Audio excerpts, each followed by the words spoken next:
following podcast is for informational purposes only. The contents of this podcast do not constitute tax, legal, or investment advice. Take responsibility for your own decisions, consult with the proper professionals, and do your own research.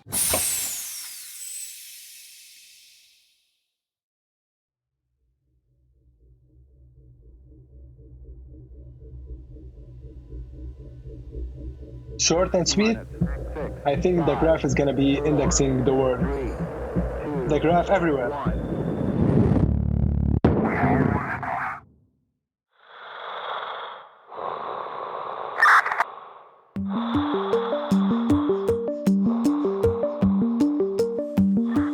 GRTiQ podcast. We're like astronauts floating in the space of time.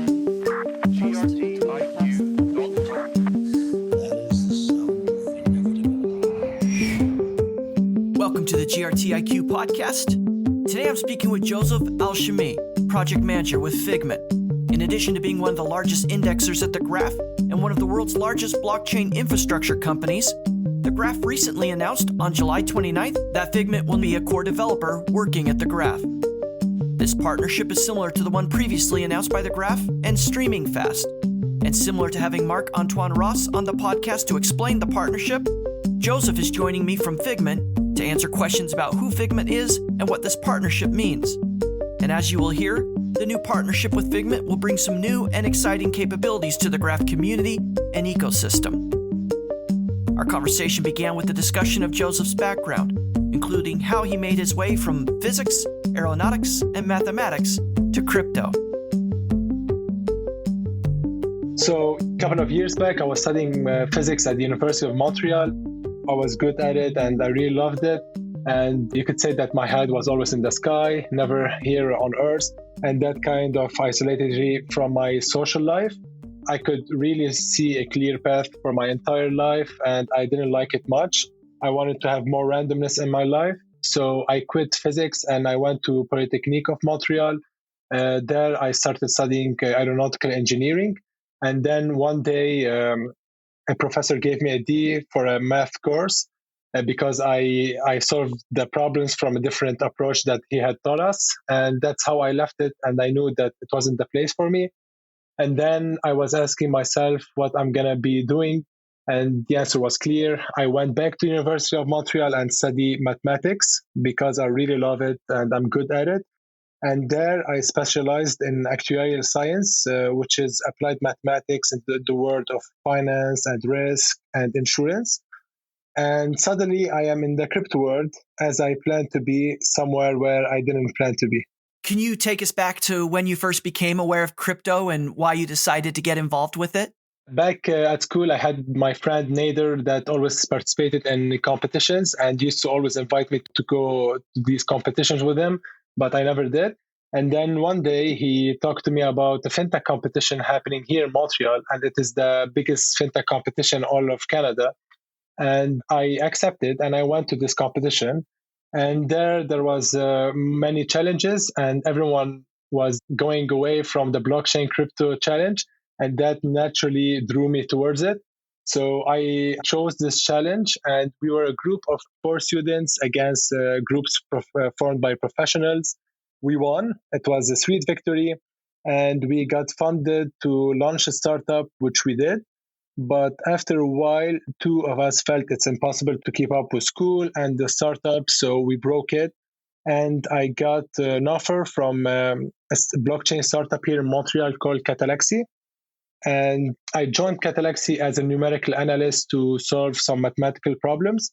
But fast enough, the product manager wanted to launch a tax product. And so we started it, me and him, and I was figuring out the logic, the calculations. And once I did that, we started growing the team and I started finding myself more and more as a lead the product. And I'm really glad that I had the experience over there. It really taught me a lot. And now I am at Figment, where I plan to be for as long as possible.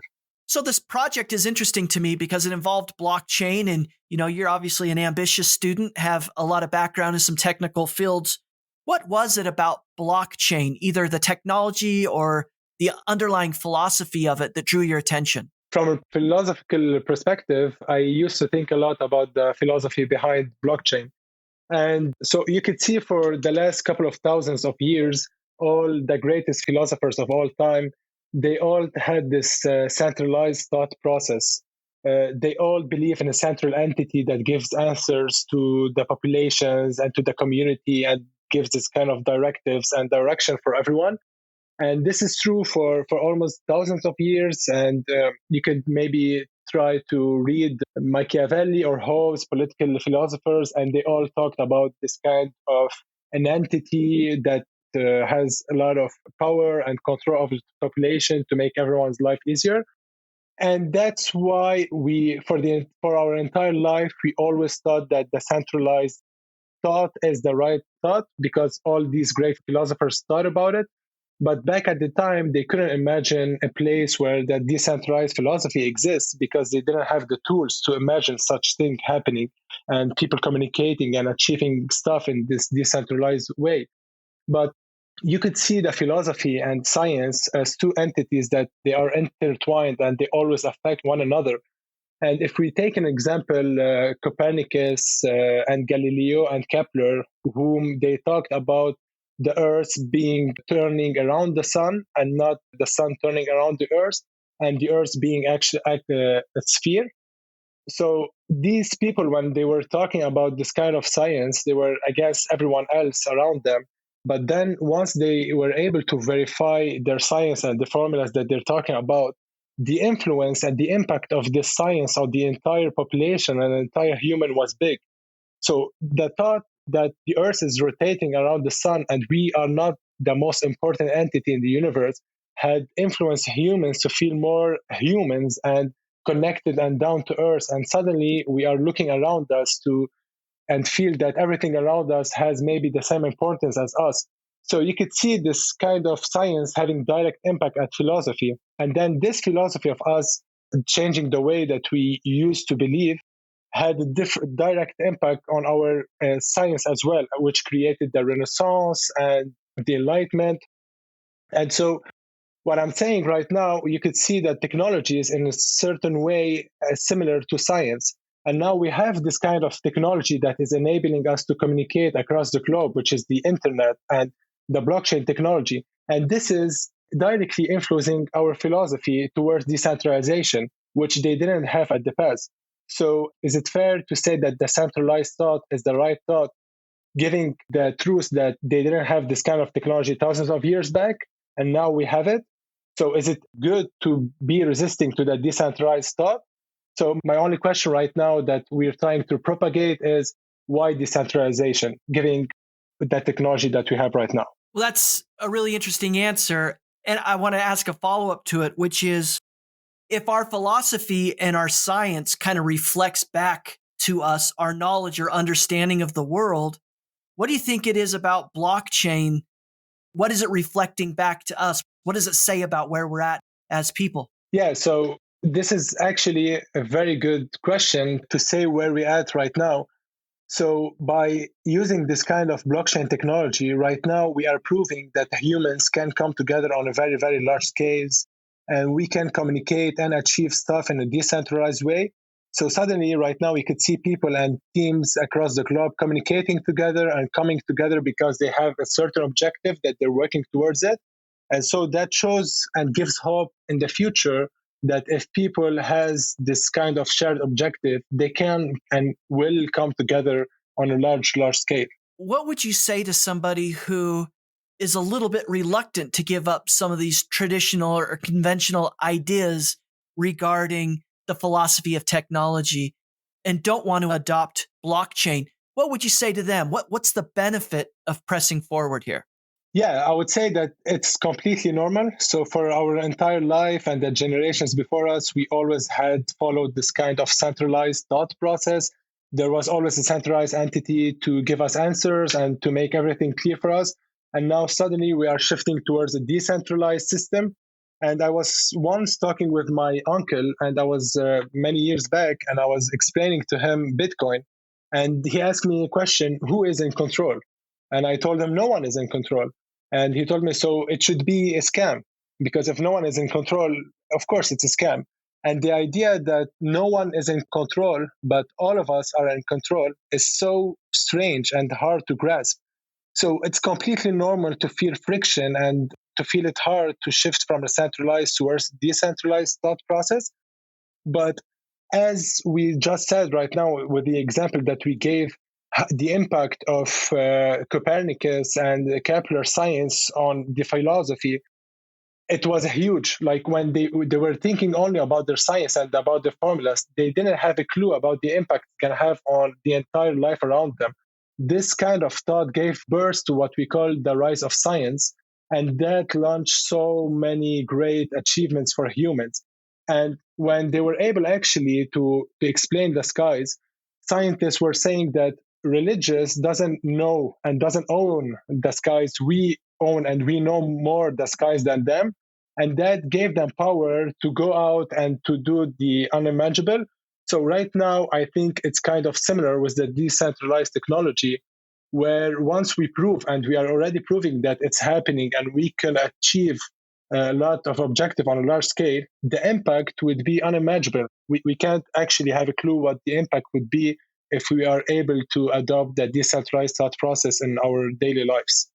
Well, Joseph, I'm going to have a lot of follow-up questions about the graph later in our interview. But before we leave this topic about philosophy and blockchain, I want to ask you then, how does the graph fit into all of this? So the graph, from a philosophical perspective, is a form of epistemology. How would you place Ethereum in this philosophical perspective? Yeah, so Ethereum is a really interesting and smart blockchain. And I think that Ethereum was actually the tip of the spear that created this movement, that created this philosophy of smart contracts. And it enabled DeFi and NFTs and a lot of applications being built on top of it. I think Ethereum gave us the motivation and the hope to believe that decentralization and blockchains have a lot of utility, a lot of power, and we can really enhance and use this kind of technology. But I don't think that it stops at Ethereum. Web3, I think, is a collection of many blockchains, and I think each blockchain has something to provide. And I think Ethereum is one of the most important blockchains, and it's always going to be one of the most important blockchains. But I think it fits in the larger picture with a combination of other blockchains. Well, Joseph, thank you for letting me ask so many follow-up questions about this philosophical perspective about blockchain that drew you into the crypto space. In the interest of time that I have with you, I'll go back to your career track here a little bit. So after you got involved in crypto, you made the move to Figment. What was it about Figment that drew you over? Yeah, so back when I was working at the previous startup, it was actually starting to be more and more like a corporate life. And then the COVID happened and there was downsizing. So we were a team of 30 and then a lot of people had to leave. At the end, we were only a team of 7. And then when I left, there was only 3 people. And by the time I was looking at Figment from like an outside perspective, and I was seeing that they are always implicated in their communities, they are really deeply involved in protocols. And that kind of drew me. And when I was looking at them, I always felt that they were building something, they were onto something. And that was kind of attractive. So I really wanted to approach and join Figment. And then one day, one of my friends, Josh, head of finance at Figment, has called me and asked me if I'm interested in joining Figment. And it took me just a second to accept. I'm really happy about that decision. And I really like right now the culture over there. It's a place when you can grow, you have the space to run, to test ideas, and you work as much as you can. No one is setting up walls over there. Part of the reason, Joseph, you and I are speaking today is because on July 29th, the Graph announced a new partnership with Figment. And you are the product manager with the team at Figment working on the Graph. And I really appreciate that you'd give me some time today to talk a little bit more about Figment. So maybe we should start there. What can you tell us about Figment and what it does? I think we can take a step back and give you a bit of history on the founders. So you have Lorian and Matt, CEO and the CTO, which they have something around 30 years of building internet infrastructure. And I think they were one of the first to build the internet infrastructure here in Canada. And then after years, they start seeing that Web 2 is actually changing from what it was supposed to be. It was supposed to be this kind of internet for the people, give the freedom, more cyberspace. And then with Web 2 changing and having like more and more smaller companies taking control of this Web 2, they decided to go and start working on Web 3, where they know that philosophy behind it is kind of the philosophy of privacy and protecting your identity. And the key element behind Web 3 is actually decentralization. So they launched Figment with Andy, the third co-founder, which has this kind of same vision. And they started working on Figment. And they were actually always looking to answer the question, how could we enable Web3? How could we advance and build the infrastructure for Web3? So a lot of decisions from Figment is actually to try and to enable and to build Web3. So that's why we have built our Learn, which helps Web2 developers to shift from Web2 to Web3. And we have constructed validator infrastructures and DataHub, which allows developers to build applications and use the blockchain data directly in a seamless way. Well, I heard some of this commitment to Web3 mentioned in indexing hours recently when you and other members of the Figment team joined and described similar answers about the new partnership with the Graph. But I'd like to really double click on that. What is it about Web3 that drives so much of the mission and vision of the Figment team? So everyone has a reason to love and care about Web3, and that's entirely true. Each person has something that they love about Web3. And back at our team, one of my colleagues is fascinated by data privacy, and then another one, she's really fascinated about protecting your identity. So you could see Web3 as a combinations of stuff that we don't currently have, or we currently oppose. And when you think about the idea that 3 or 4 companies are controlling 20% of the entire traffic on the internet, and they are always trying to collect data and more data and trying to estimate and try to manipulate your thoughts and your behavior, it gets scarier. And with time, we're building more advanced tools and we're collecting even more data, and that will give them even more power and more, if you want, more ideas about us. From data, you can always derive conclusions. So that with time, it's getting more and more scarier. And people that they have this kind of thought, they're finding the answers in Web3. So in Web3, we're trying to decentralize power. We're trying to decentralize governance. We're trying to decentralize freedom. No one is trying to have control over data and over your identity.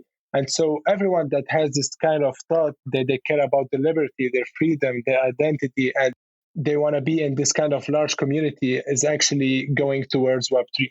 Well, that commitment to Web3 was abundantly clear in Indexer office hours. And so any listeners that haven't heard that discussion yet should go back and listen to that recording. It was really remarkable to hear the vision and drive behind the team at Figment in their cooperation and partnership with the Graph. The team at Figment is involved in a lot of different things. You're very committed to education. You work with large institutions, and you're a validator across many networks. And so I just wanted to give you the opportunity for a minute here and tell us a little bit more about all these different things that Figment is involved with. Yeah, so we are involved in multiple things, and one of the first thing that you mentioned being validator infrastructure. So we were always trying to launch as many proof of stake as possible. So this kind of validator infrastructure actually helped the decentralization and to launch more and more proof of stake protocols. And then the second thing that we were doing is actually Learn, which is really valuable for us and for the entire community and Web3.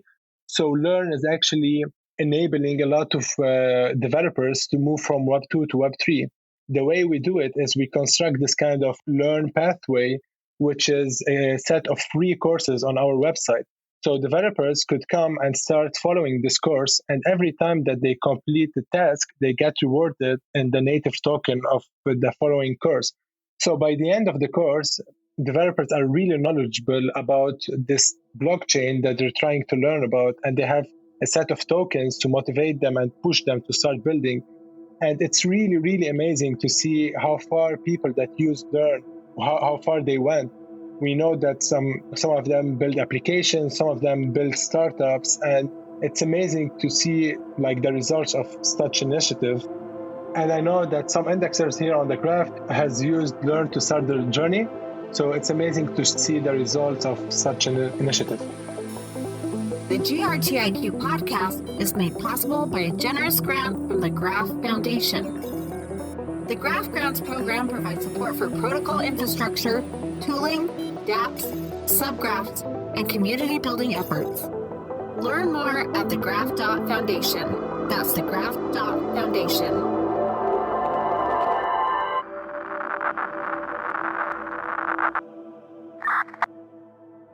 Hi, this is GRTiQ. Each week we get to meet a new member of the Graph community and ecosystem. The goal here is to take listeners inside the Graph by telling the stories and sharing the insights of those helping to build it. Please consider supporting this project by leaving a review wherever you listen to the GRTiQ podcast or by sharing episodes on social media. And don't forget to visit grtiq.com/podcast for detailed show notes. That's grtiq.com/podcast. Thanks for listening. Thank you for your support. Roger that. Well, Joseph, I think a lot of listeners will know the Figment name prior to the big announcement of the partnership, largely because Figment is a highly visible, well-recognized indexer at the Graph. And so why don't you tell us a little bit about Figment's indexer operation? So we have two of the largest indexers on the Graph. And actually, what our strategies and what we are trying to do is to allocate to as much subgraph as possible.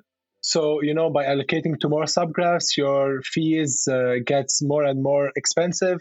But we, as a large indexers, we don't mind to have more fees, but to try to support the Graph network and to have as many subgraphs being indexed and giving room to small indexers.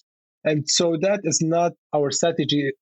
We are not the only large indexers that we do it. I know that P2P does it, and they are doing a great job as a large indexers.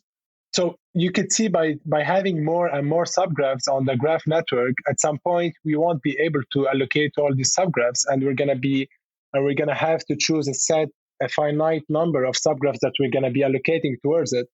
And I think that is something good and valuable for small indexers. And I think that this is something valuable for small indexers to have the opportunity to be able to index certain subgraphs on their own. So I think something that might happen with the future, that the more and more subgraphs we have, we might see that some indexers are getting more and more specialized around some kind of subgraphs.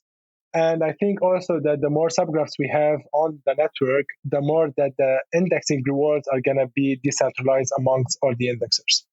Well, I really appreciate the way you answered that question. And in fact, I think this is becoming more of a hot topic in the Graph community. It's this idea of keeping stake decentralized. And since Figment, and you mentioned P2P, are two of the largest indexers at the Graph, it's nice to hear that there's this consideration or this conscientious approach to smaller indexers. So how would you then describe that balance that you, as a large indexer, approach this question or concern about keeping stake decentralized? Yeah, but with being large indexers comes large responsibilities. Our decisions, our strategies really has a certain weight on the entire network. So every decision that we do, we have to think how it's going to affect the entire network. So being one of the largest indexers is actually at some point really, really consuming from a point of view that you always have to think about your actions. And if at some point you make a mistake, you have to own this mistake and you have to try to rectify it as soon as possible for the entire health of the network. By comparing with small indexers, that if they have done some kind of mistakes, it won't really affect the network. But smaller indexers have less opportunity to do mistakes because they have a small capital versus large indexers. So this is where it kind of balance one to another. But I think us, Figment, and the other large indexers, we always have to think about our actions, how it's going to affect the entire network and how it's going to affect the small indexers. And I really believe that small indexers contribute a lot to the community. We have one of the most important players in our communities coming from small indexers.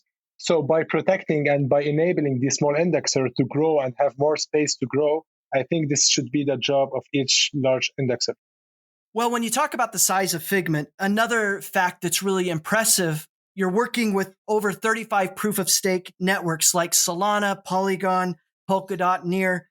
And so I'd be curious hearing from you a little bit about how the work you're doing at the Graph might be different than the work you're doing at some of these other networks. Yeah, so as we run indexers on the Graph, we run validators on other networks. And so we are engaged in something around 30, 35 proof of stake network. And so what we actually do every time that we get engaged in a certain network, we really bring value to this network. So you could see that we are kind of scaling our expertise from one blockchain to another.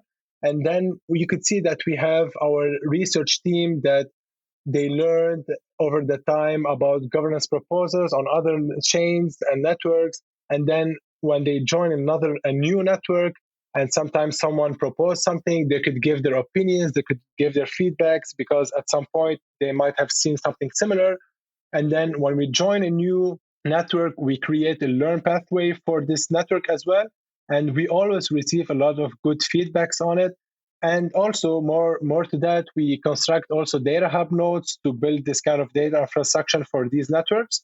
So you could see that every time we are joining a new protocol, we are really trying to benefit this protocol by enabling Learn and DataHub and this kind of infrastructure for these blockchains. We are increasing the probabilities of more applications being built on top of these networks. I'd like to know if you remember, what your first impressions of the Graph were, or when you first became aware of it. I actually came to know the Graph before I joined Figment. I was, right now during our days, everything turns around data. Companies try to always collect data, and then they try to derive conclusions from data. You have AI models, machine learning models constructed on top of this data to always try to optimize conclusions and derive conclusions from it. So I was asking myself, since data is becoming more and more very important in our lives, who is trying to collect and organize data on the blockchain side? And this is how I started searching online for this type of data blockchains, let's say. And then I came and I saw the Graph and I started reading about the Graph. And this is how I got interested by the Graph, because I knew that data is something really important and it exists. Some kind of problem around blockchain data existed. And then the Graph was trying to provide a solution for it. And so I know that they are addressing a problem in need and something that we need for Web3. And this is how I came to know about the Graph. And when I joined Figment, Lorian, the CEO, asked me if I'm interested to work on the Graph project. And I was so happy about it, felt that it all connected together. Sometimes life is just strange. I'm always curious to hear different guests' perspective on how they might describe what the Graph does to somebody who's non-technical. Yeah, so if I keep what I just said before, that actually the Graph concept is something that turns around data and the importance of the Graph. The Graph is actually inheriting it from the importance of data. So something that happens on the blockchain, what is actually a blockchain? So a blockchain is a block. Actually, we could say what is a block. So first, a block, it's a kind of small database that contains information. And then you would have another block constructed on top of this block that contains data, and they're all connected. So if you change one block, the other block will change. So that's how you know, and you cannot alternate data inside blocks. So blockchain is one block constructed on top of another. But let's say at some point that you wanted to access a type of data that you are interested in, and you know that this data happened 3 or 4 days ago. So what you will do is you will go back and try to look at all the blocks that they happened during this 3-4 days back ago, and you will randomly pick one block and start searching inside of this block for the data that you're looking for. And if you didn't find it, you will jump on the previous block. And you will keep jumping from one block to another until you find that data that you are interested in. So this is where the graph comes. The graph is actually coming and trying to collect this data from the blockchain and organizing them and creating an index for this data and putting it out there.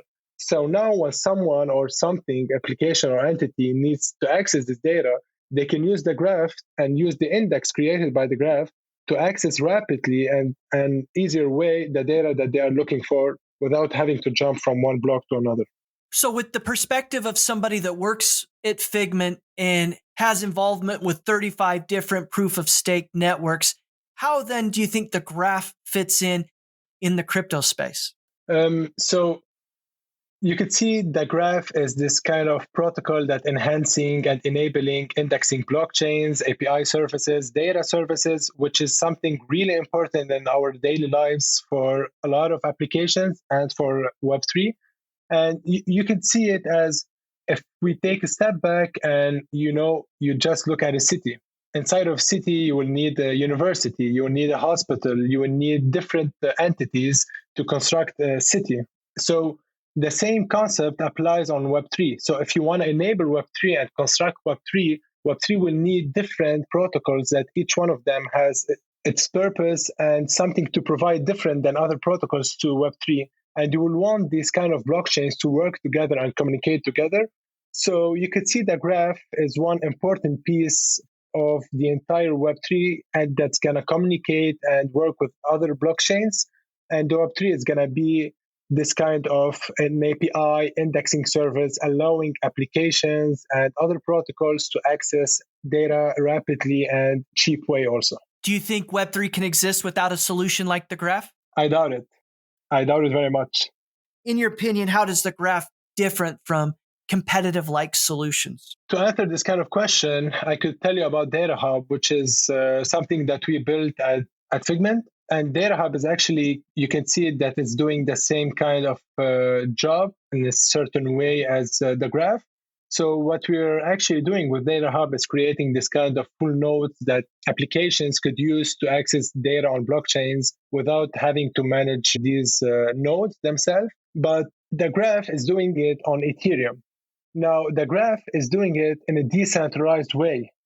And everyone here in the space that works inside the crypto, blockchain space and Web3, they are here because they believe in decentralization and they are working towards decentralization.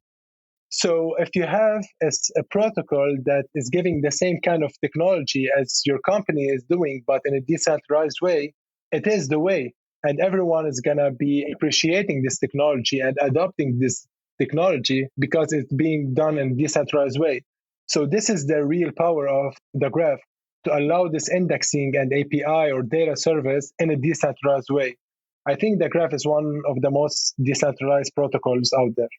Well, the product DataHub came up during Indexer office hours, and you just mentioned it as something that's kind of similar to the graph. If you don't mind, can you just take a minute and describe a little bit in greater detail what DataHub is? Yeah, sure. So DataHub is actually, you could see it as a product that creates full nodes on a certain blockchain. So let's say you're an application and you want to build on top of Solana, but you don't have a lot of experience managing nodes, data nodes, and having this kind of access to the blockchain data. So what we actually do is we create this kind of full node that connects to the blockchain and creates this gateway for data. And now applications, they could use DataHub to directly sync their applications in our full nodes and get the data that they want. And they won't have to worry about their full nodes. So this is kind of the idea of DataHub, similar a bit to the graph, but in a centralized way and on different networks than Ethereum.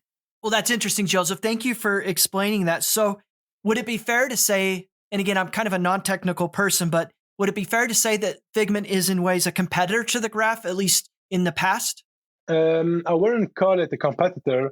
I would actually call it as DataHub, Figment, and the graph complementing one another.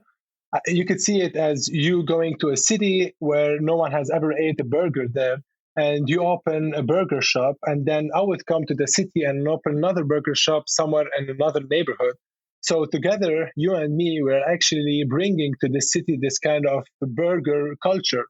So we are more allies that we are enemies or competitors. So together we're working towards bringing this burger culture to the city.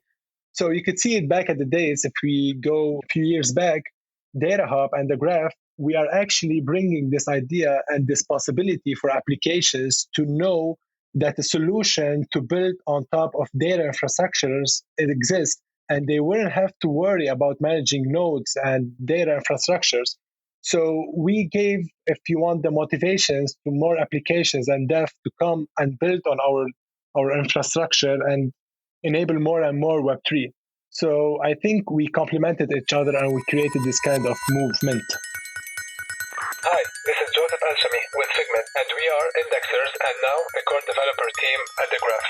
If my conversation with the GRTiQ podcast has been helpful to you, then please consider supporting future episodes by becoming a subscriber. Visit grtiq.com/podcast for more information. That's grtiq.com/podcast. Thanks for listening. GRTiQ Podcast.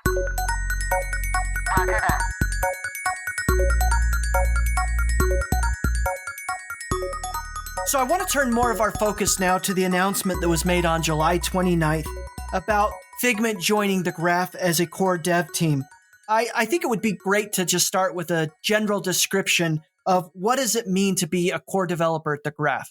It means that you will have to join the existing teams, which is right now StreamingFast and EdgeNode, and we have to find ways to collaborate all of us together and works toward the shared objective that we have now, which is the Graph protocol. And so you could see that there exists multiple ways to create a protocol and to actually get to the final objective that you're looking for. And so I think Yaniv talked about it during ETH conference at Paris, and this kind of progressive decentralization that you will actually start with an infrastructure and you will deploy your infrastructure out there and people and community will start working on it. And then you can start building it more and more and more. So as you are starting with the infrastructure of a car and then building the pieces of this car.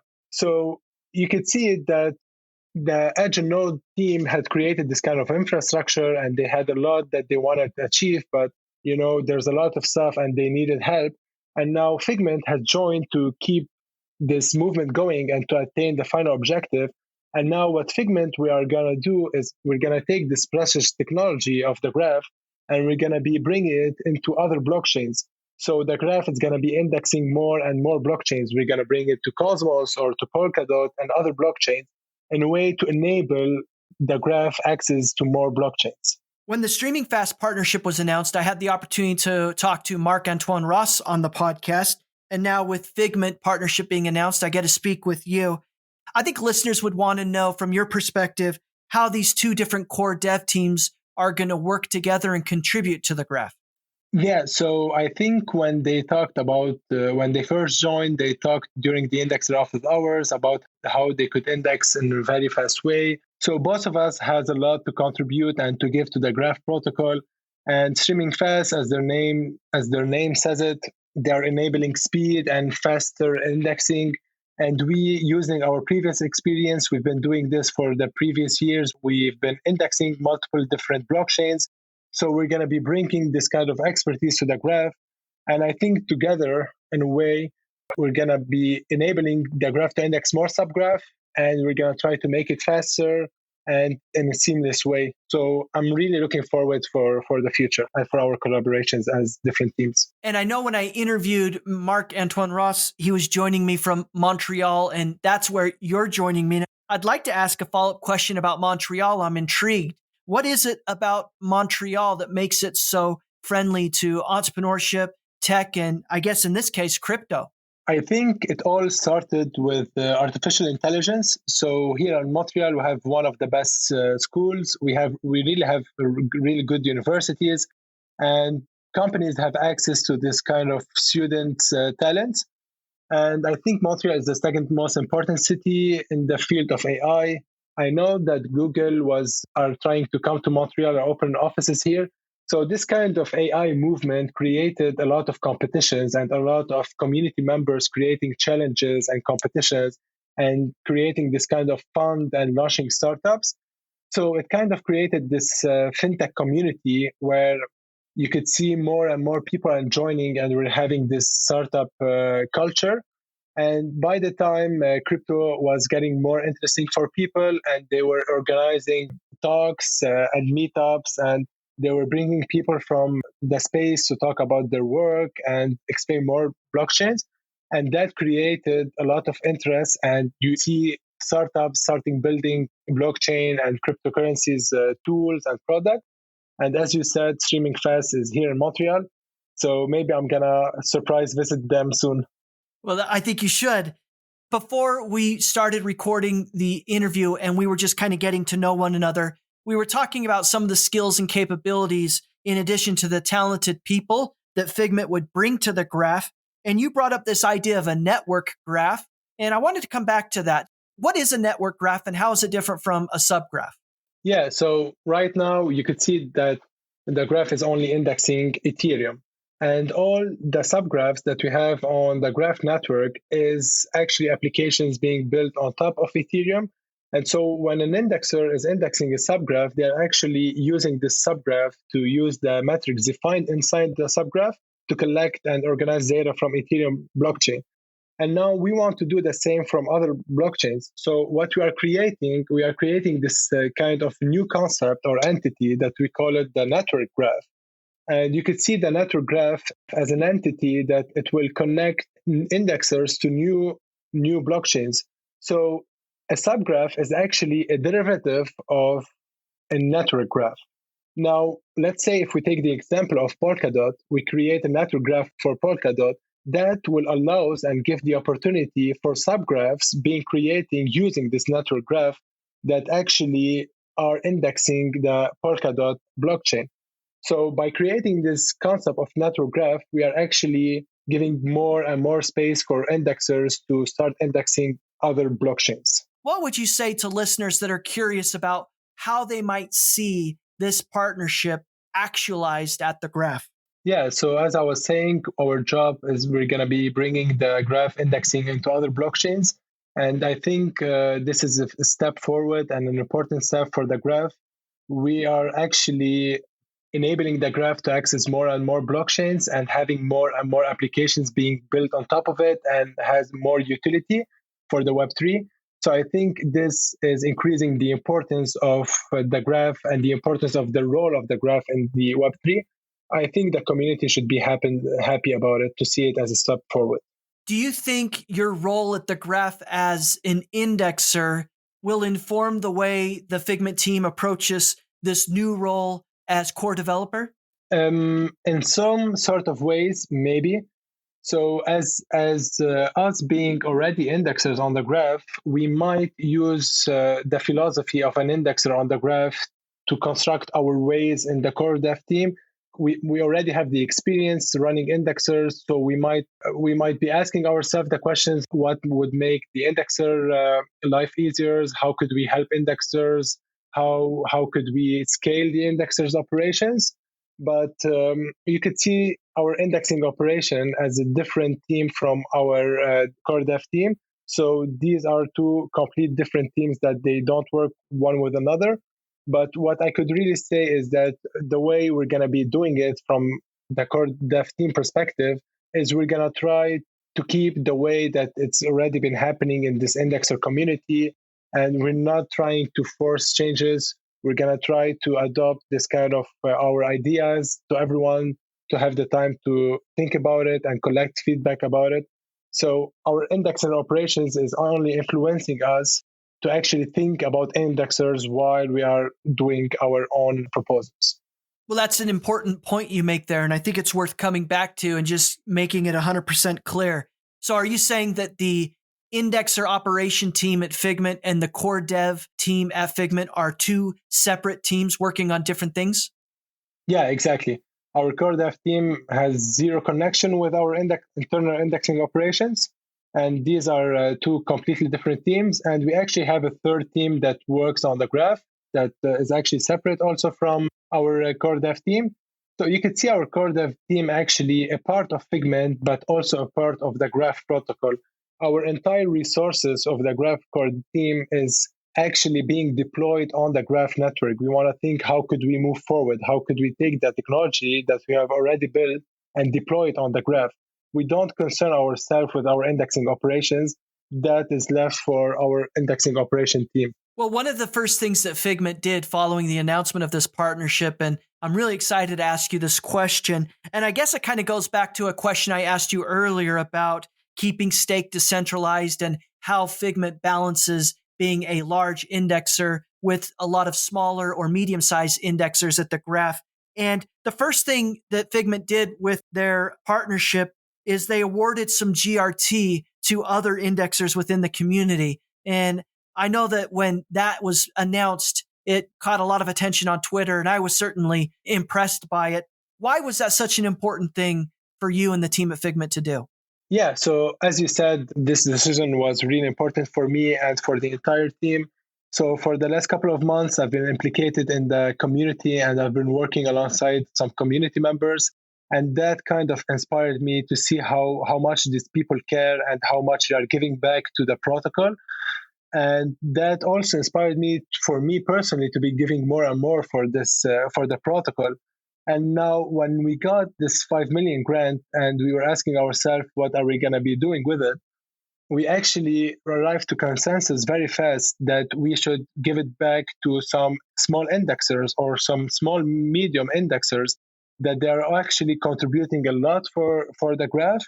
And so the vision was to say thank you for these community members and to motivate them to keep building and to keep pushing this vision further, because communities are really, really important into building protocols and network and pushing this vision forward and further.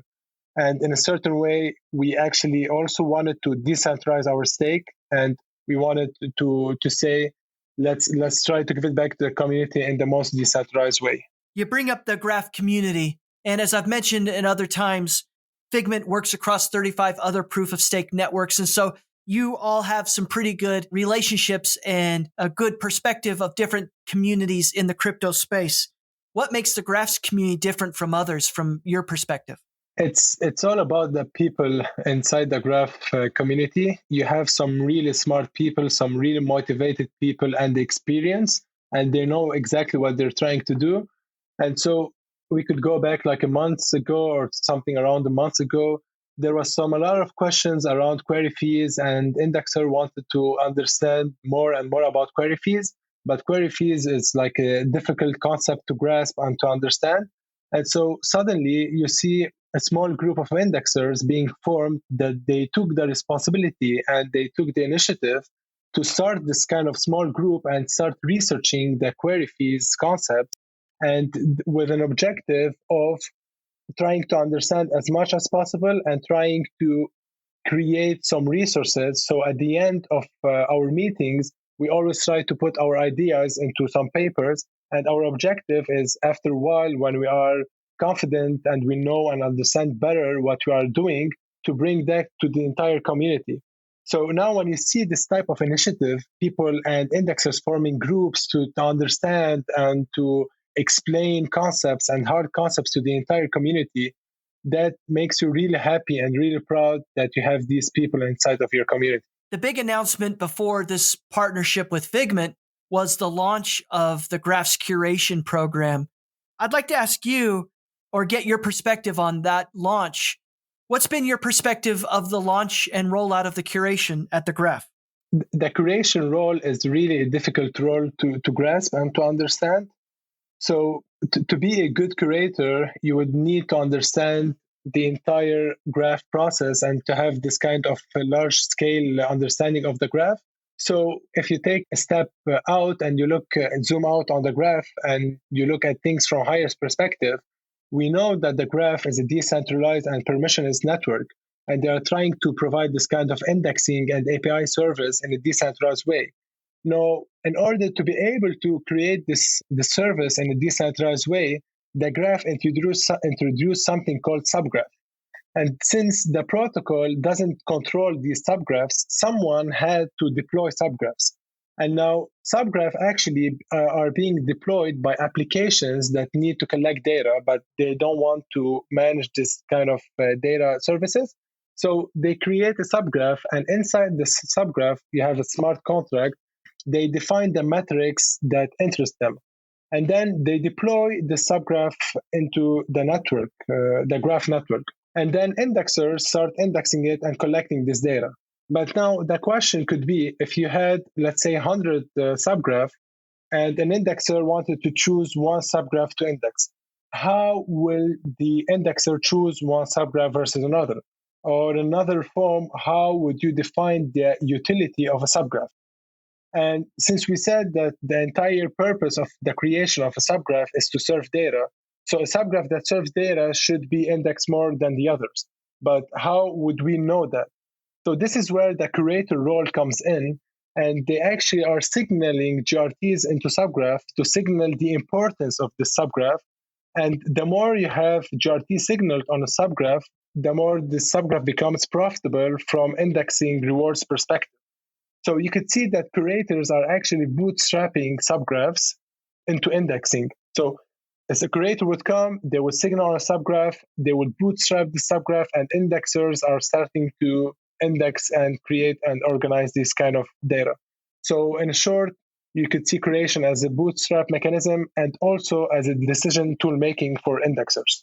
Well, that's an incredible explanation of what curation is and why it's so important. So I appreciate you walking us through that. And I know that you've written 2 guides to curation, and these are available for listeners. So I would like to encourage any listeners that have interest in learning more about being a curator at the Graph to go read these guides. They're very well done.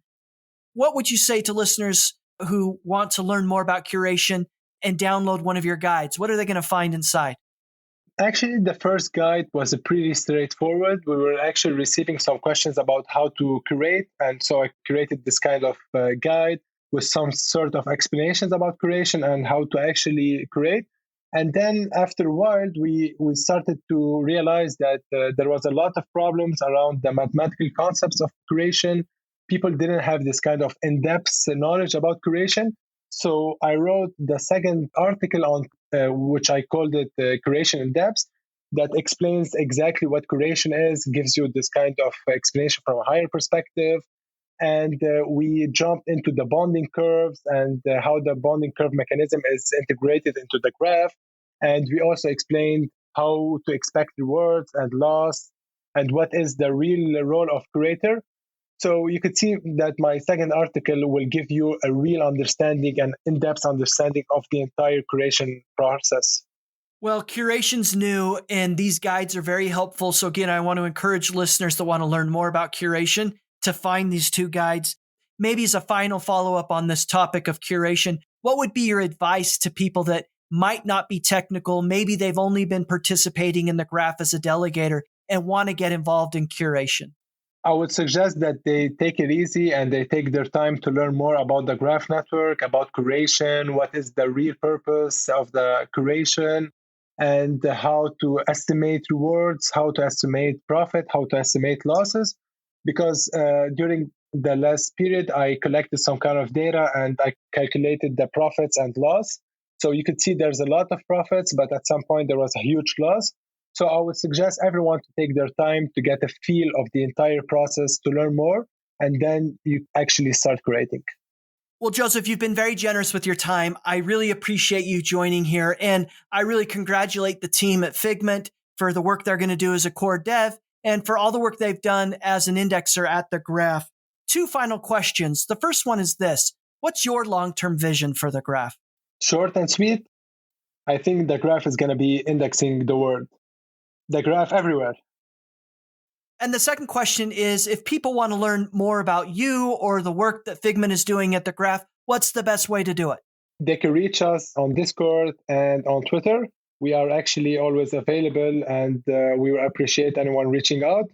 And if you look on the Graph Discord, you could see a section on the right called Figment, and you could see some members from the Figment team over there.